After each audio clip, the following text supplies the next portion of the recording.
Hey, good morning, everybody. Thank you again for joining us for class. I appreciate you tuning in this morning either on Facebook or YouTube. We are continuing our Sunday morning series, I Object, Why Some People Disbelieve. And today's question is this: how can you say there's only one true religion? Now, it's actually offensive to some people today to claim that there is only one true religion. And this is how a lot of people respond by telling something like the parable of the blind men and the elephant. There's 6 blind men all standing around an elephant, and they're examining different parts of the elephant. There's a guy on top of the elephant that says, he grabs hold of the elephant's ear and says, "Oh, the elephant is like a fan." The guy in the back has the elephant's tail and says, "The elephant is like a rope." There's one guy that feels the elephant's side and says, "It's like a wall." One guy has a hold of the elephant's leg and says, "The elephant is like a tree." The 5th guy has the elephant's trunk and says, "Really, no, the elephant is like a snake." And the 6th guy has the elephant's tusk and says, "No, this is actually like a spear." Now, this parable works quite in much the same way as Jesus' parable. This is just kind of a short imaginative story intended to teach a particular point. Now, according to the parable of the blind men and the elephant, we are all like the blind men. We have at best only a limited knowledge of the truth. And that's not entirely wrong. We can actually take something positive away from that particular lesson of the parable. It helps safeguard us against arrogance and maybe reminds us to be humble. C.S. Lewis, in his book Mere Christianity, which is a book about just basic kind of Christian beliefs and behaviors, C.S. Lewis has this great line on pride, and I think it's worth sharing. He says, "I now come to that part of Christian morals where they differ most sharply from all other morals. There is one vice of which no man in the world is free, which everyone in the world loathes when he sees it in someone else, and of which hardly any people except Christians ever imagine that they are guilty themselves. I've heard people admit that they are bad temper, or that they cannot keep their heads about girls or drink, or even that they are cowards. I do not think I have ever heard anyone who is not a Christian accuse himself of this vice. And at the same time, I have very seldom met anyone who is not a Christian who showed the slightest mercy to it in others. There is no fault which makes a man more unpopular, and no fault which we are more unconscious of in ourselves. And the more we have it in ourselves, the more we dislike it in others. The vice I am talking of is pride or self-conceit. And the virtue opposite to it in Christian morals is called humility." And so the parable of the elephant actually has a positive takeaway, which is this. It maybe safeguards us from pride or arrogance and reminds us to be humble, and I think that's actually a good thing. But despite this positive point, there are really some serious problems with this story, especially when we use it as a guide to understand religions, or at least the major world religions. Some people use this parable to argue that all religions reveal just one aspect of a much larger truth that we can't know, and so, according to this kind of thinking, it would be wrong to say that any one religion is right and the others are wrong. But the major issue with this kind of thinking is that it doesn't take seriously the many differences among the major world religions. To say that they're basically the same is pretty ignorant, and if you really try to press hard the idea that they're all the same, you might end up insulting quite a lot of people. So more on that in just a second. There are other problems too that we can look at, and that's what we're going to do this morning, is look at some of the problems of believing that all religions are basically the same, or that they all are just one aspect of a much larger truth, and things like that. And so the first thing that we want to look at this morning is this problem of respect, or really what I mean is taking the claims of different religions seriously. You have to ignore so much about what makes each major world religion distinct to make the claim that they all point to the same truth. And if you push that idea far enough, you really run the risk of insulting a lot of people. You end up saying that they all basically believe the same thing, even though they really claim some pretty different things. Take this for example. Islam specifically denies that Jesus died, that instead God carried him up to heaven before he died. Now, Christianity, on the other hand, affirms that Jesus did actually die and that God raised him to new life. And honestly, Jesus' death and resurrection are essential for Christian doctrine because his death and resurrection were required to redeem the world, required to redeem humanity. These are incredibly different, fundamentally different ideas about what happened to Jesus, not to mention the fact that these are very different ideas about what Jesus' actions meant. And so if you believe that all religions are basically the same, you're almost saying that you think that all religious people believe basically the same things. But in our example of what Christians and Muslims say about what happened to Jesus on the cross, guys, that's clearly not the case. We really need to take these differences seriously, because then and only then will we first be able to understand each other, and second, will we be able to work through our disagreements. I want to pause right here for a moment just to talk about disagreements for a little bit. It's important to learn how to disagree well with people. I'm reminded of my friend Steve here from school. Here we are at an Honor Society dinner at school. We started at Asbury together, both studying the New Testament. We're both ministers. We actually have a lot in common, but we also have some very different ideas about important things. Now, one day last year, Steve called me up and asked my opinion about a particular church-related issue. I won't go into details, just because that was a private conversation between me and him. But I will say this, it's a big issue, and we actually take different sides on that issue. But because he respects me, because he knows that I won't hold a position on a big issue without giving it some serious thought, he was willing to hear me out. And I returned the favor to him, too. I give him the same courtesy. He respects me even though he disagreed with me on this issue. And as we began to talk through that, we both realized that the other had good points, that the other wasn't just jumping to a conclusion because they're wrong or foolish or selfish or whatever. We couldn't have that kind of friendship if we didn't take each other's ideas seriously. And so if we treat the parable of the elephant and the blind man as a way to say that all religions are basically the same, we really do a disservice to anybody of any religious faith, and by believing that their opinions that they don't take those opinions seriously. And there's no way that we can really have a fruitful conversation with somebody if we don't actually listen to them well and try to understand what they believe and what they're saying. Another problem that arises here is the problem of ethics. Again, if we believe that all religions are basically the same, the major world religions present very different ideas about how we treat other people, about how we interact with other people, and so on. Really, they have different ethical standards.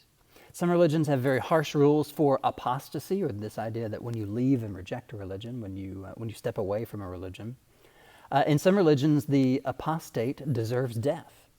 In other religions, the apostate's fate is simply up to God, and the true believer should not take revenge on the person who leaves the faith.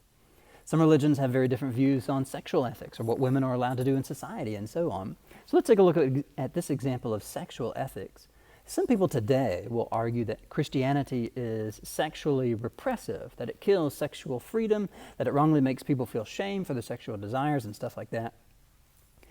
In one sense, I guess you could say that a Christian view of sexuality is more restrictive than some other views. I mean, the New Testament consistently affirms that God created sex to be for a husband and a wife. But if we take a look at Christianity in the first century and compare it with other first century views on sexuality, really kind of understanding Christianity in its social and historical context, we see that Jesus' followers were promoting a sexual ethic that actually protected the most vulnerable in society. The most non-Jewish and non-Christian male slave owners during the first century didn't see a problem with forcing their young female slaves to have sex, regardless of the girl's consent. Today, we call that rape. Wives were expected to remain sexually faithful to their husbands, and girls were expected to remain virgins until marriage, but men generally held a double standard for themselves, and honestly, it doesn't seem like much has changed in 2,000 years. But according to the broader culture's sexual ethics of the first century, men are generally allowed to do whatever they wanted sexually. Christians, on the other hand, had a very different view of sex. Sex was only meant for a husband and a wife. And so take a Christian slave owner like Philemon in the New Testament.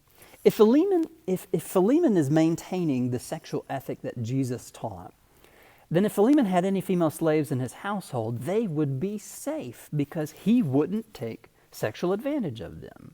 All the female slaves in Philemon's household wouldn't have to worry about their master coming on to them. This is actually a good thing, right?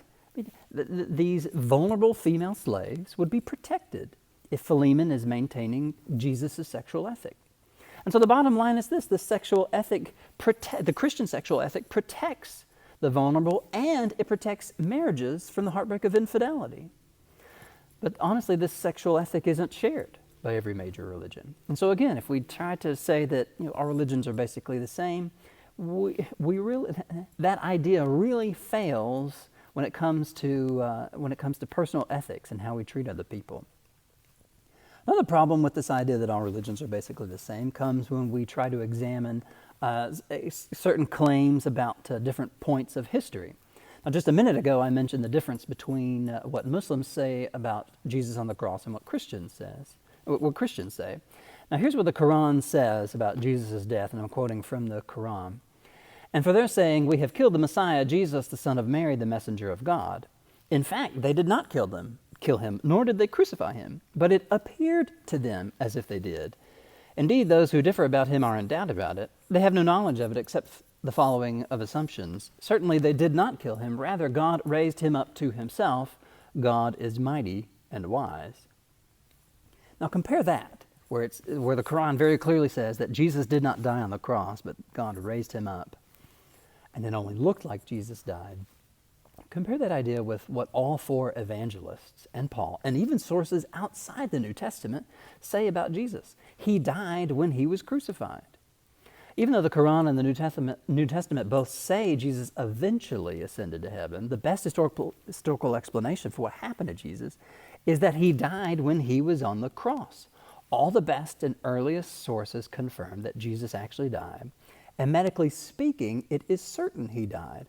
According to this article on the physical death of Jesus here in the Journal of the American Medical Association from 1986. This is a fascinating article, and I recommend you try to find this online. Basically, what we've been hinting at this whole morning is this: that if you say all religions are basically the same, or if you say that they all point to just one aspect of a much larger truth, that really raises some issues with this idea of truth and what truth is. Let's say, for example, that you believe Christianity is the one true religion. When you say that or believe that, you're actually making an exclusive claim. Christianity is true, and its unique claims therefore exclude the claims of other religions. Now, claiming that Christianity or any one religion is the one true religion really offends some people, like I mentioned earlier. And so what people will often say in response is this: there is no one true religion, they're basically all the same, or they're basically all true. But did you notice what's happening in this response? This response that all religions are basically the same, or they're all true, is also making an exclusive claim. Claiming that all religions are basically the same, or that they're all true, excludes any one single religion from being true. So the problem is that truth, by its very definition, is exclusive. And that fact is proven every time somebody tries to argue with you by saying, no, not what you say, but what I say. They're trying to exclude what you say in favor of what they say. Truth, by its definition, is exclusive. So another example that I've heard before is this: some people will very firmly believe that there is no such thing as absolute truth. I can't help but find this idea kind of ironic, actually.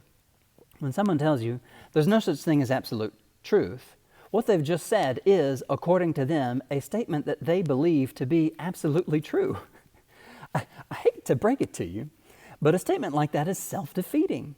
If it is absolutely true that there is no such thing as absolute truth, then you've pulled out the rug right from under your feet.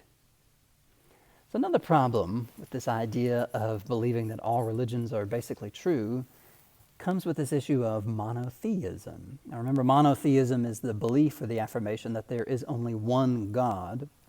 There might also be other lesser spiritual beings in the world, but that there's only one entity known as God, or one being that functions as God.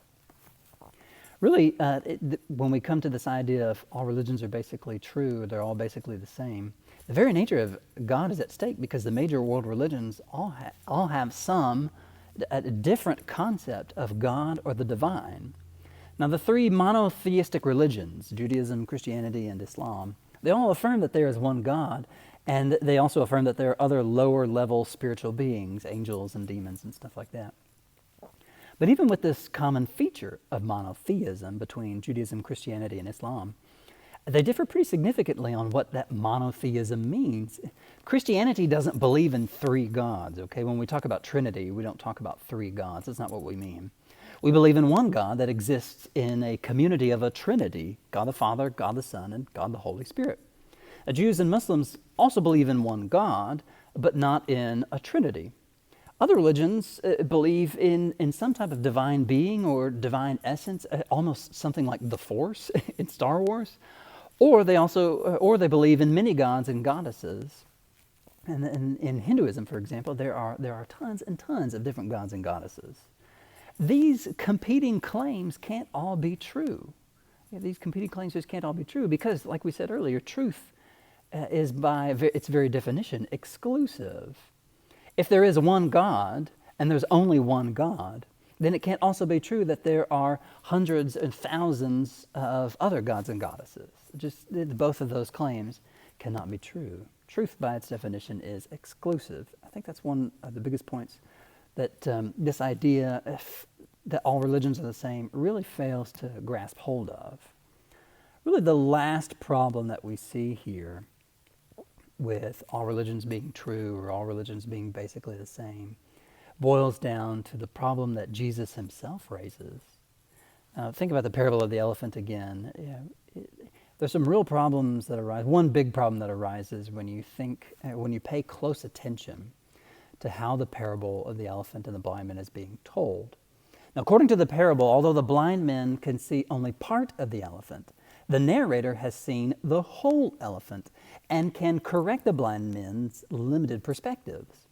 The parable only works, though, because we all know and agree on what elephants look like. So to draw an analogy from this parable, Christians believe that Jesus is the narrator. He has seen the elephant. He is the one who's seen the whole truth and came to earth and talked about what the whole truth was, or maybe a better way to put it is this. Jesus himself embodied the whole truth. He was the whole truth. That's why he says in John chapter 14, verse 9, "Whoever has seen me has seen the Father." Jesus makes several exclusive claims throughout the Gospels. And if all religions are basically true, you have to ask, what do Jesus' exclusive claims mean? If Jesus' exclusive claims are true, then all religions can't all be true. All religions can't all basically be the same. So here's another one of Jesus' exclusive claims, also from John chapter 14, verse 6. "I am the way, the truth, and the life. No one comes to the Father except through me." Jesus isn't claiming to be or to offer one of several ways to God or the divine or whatever. He is emphatically stating that he and he alone is the only way to come to know and be in a relationship with God. And honestly, this is tough for a lot of opponents of Christianity to fully grasp. They say things like, folks will say things like, Jesus was a good moral teacher, he taught valuable lessons and ethics and things like that, but he wasn't God's son. Here's the problem with that kind of thinking. If you actually pay close attention to the kinds of things that Jesus said about himself, he says some things that sound genuinely kind of outrageous if you're really paying close attention. Here's a good example. His friend Lazarus has just died and been buried. When Jesus finally makes his way down to where Lazarus lives, Lazarus' sister Martha is grieving the loss of her brother when she meets Jesus. She's bereaved, weeping because her dear brother has died, and she's saddened that Jesus wasn't there to heal him before he died. Now, in this moment, Jesus says to her, "Your brother will rise again." Martha said to him, "I know that he will rise again in the resurrection on the last day." Jesus said to her, "I am the resurrection and the life. Those who believe in me, even though they die, will live, and everyone who lives and believes in me will never die. Do you believe this?" When Jesus tells Martha that he is the resurrection and the life, is Jesus telling her the truth? Well, there are only two ways to answer this question, yes or no. If you answer no, then your only options are to believe that Jesus either knew he wasn't telling the truth, and so he was lying, or two, that Jesus didn't know he was telling the truth. He didn't know that he was lying, which means then that he was delusional or mentally insane. If Jesus isn't the resurrection and the life, then he's either a liar or a lunatic. But what if he is telling the truth? What if he is actually the resurrection and the life?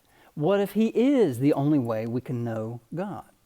If he's telling the truth, then he's not lying and he's not a lunatic.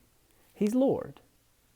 Now, this liar, lunatic, Lord argument is one that C.S. Lewis made famous in his book, Mere Christianity, which I quoted from at the beginning of class. Lewis makes this point, and I think he's absolutely right here. As you read the stories about Jesus in the Gospels, Jesus doesn't behave like a crazy person would, nor does he come across as some type of pathological liar. And so if he isn't crazy and he isn't lying, then logically he's telling the truth. The bottom line, again, is this. Jesus isn't just claiming to be one of several ways to God. He is claiming to be the one and only way to God. So how can we say there's only one true religion? Well, like I said earlier, truth by its very definition is exclusive. And those are exactly the types of claims that Jesus makes, exclusive claims. Honestly, I think the most compelling argument for the truth of Christianity is the person of Jesus. If people would really examine what he did, if they would stop and take a look at what he said and how he treated other people, I think they would come to see that Jesus isn't crazy and that Jesus isn't lying. And so then the next best answer is that he's telling the truth. Guys, I really thank y'all for joining us this morning. I hope these videos on our class, I Object, Why Some People Disbelieve, have been encouraging to you. I hope they've strengthened your faith. Let me ask you, if you don't mind, please be willing to share these videos with someone who isn't convinced, with somebody who maybe has raised some of these issues with you, and like why they don't believe in Jesus, why they don't believe Christianity. My goal with these videos is not to be overly confrontational, but to present maybe some ideas in such a way that where I'm encouraging somebody to reach out to us and talk with us, and to really see if they've missed something, if they've missed something about Christianity, if they've missed something about Jesus. So again, thank you all for joining us this morning, and we hope you have a good rest of the day. Stay safe, stay healthy. Bye-bye.